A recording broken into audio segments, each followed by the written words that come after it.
October 21st, 1805.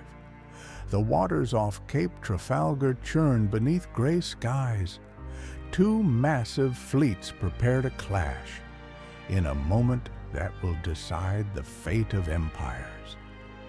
Napoleon Bonaparte's armies dominate the continent. His next ambition, invade Britain. But the sea, ruled by the Royal Navy, stands in his way.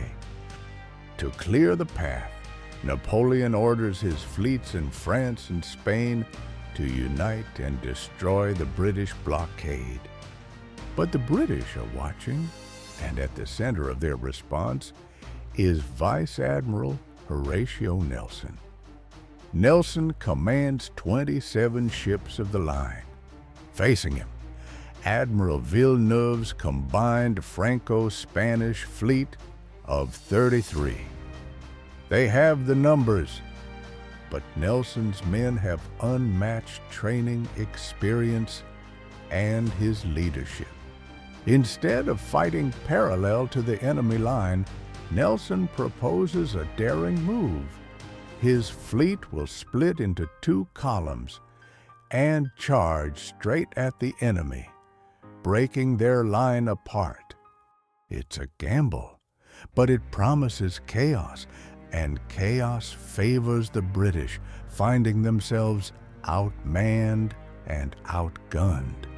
As battle nears, Nelson signals his fleet. England expects that every man will do his duty, a command that will echo through history. At 11:45 a.m., HMS Victory charges into the enemy line, guns silent, taking broadsides. Eventually, she breaks through. Victory unleashes a devastating broadside into the French flagship Bucentaure, then locks in brutal combat with the Redoubtable. Ship after ship enters the maelstrom. Below decks, choking smoke, roaring guns. Above, musket fire, splintered wood, cries of wounded men. A French marksman aboard Redoubtable finds his mark.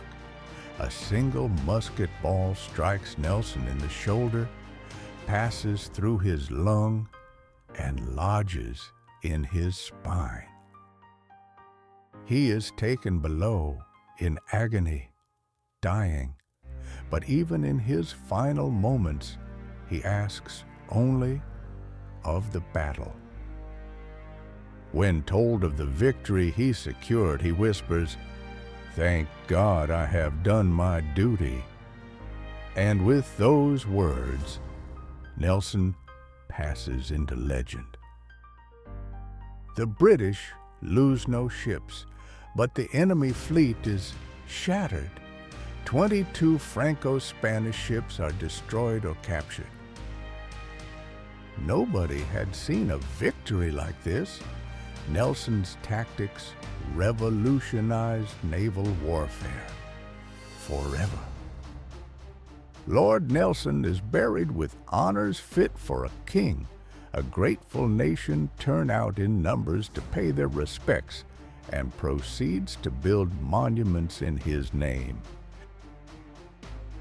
His victory at Trafalgar guaranteed British naval supremacy for over a century and thwarted Napoleon's dreams of conquest. HMS Victory stands today, preserved in time, a tribute to a man whose courage and vision changed the course of history. Thanks for watching our very first video. If you enjoyed this deep dive into the Battle of Trafalgar, please give it a like and consider subscribing. We're just getting started.